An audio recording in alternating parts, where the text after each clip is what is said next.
Magandang araw mga ka-garden, no? Ito tayo sa ating garden. Ito yung kubo natin, ha? Ayan, ha? Yung kubo. Ito yung ating papaya naman, ha? Napakaganda ng bunga.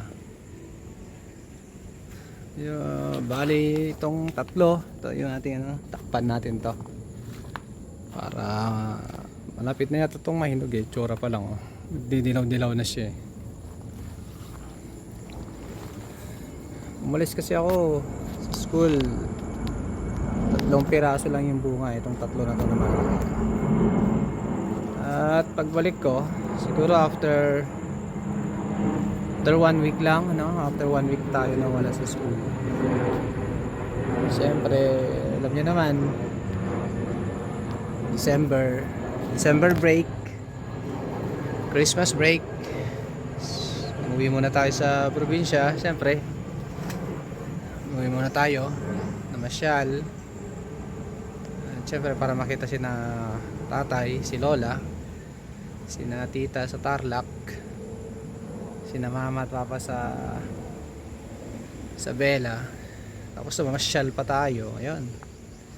At ayos pa rin naman kasi nag-uulan naman, kaya okay lang naman. So, nandito naman si Ate Irma na nagtitingin sa ating garden, tsaka si Kuya Alex. So ganda na ang painting, no? Bali yan yung ating in-order na papaya sa Shopee. Maganda talaga siya. Medyo mahal nga lang, pero worth naman pag namunga talaga siya, sulit. Ito lang yung dati kong tinitignan dun sa may kalsada, yung aking nadadaanan. Pero ito ngayon, meron na tayo sariling tanim. Ganda. So yan yung ating kubo. So ito yung ating tanim. Bali masukal na po ang ating garden. Ito yung tanim nating lubi-lubi. Isaging natin. Sukal na nga, oh.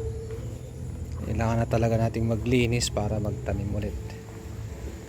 Pero unti-unti lang yan, hindi natin kaya ng ano yan.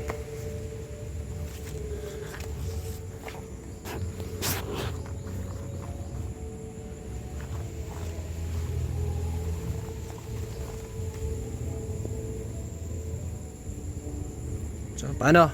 Magtanim na rin kayo. Ganda yung variety ng papaya na ating nabili. Sa Shopee to eh.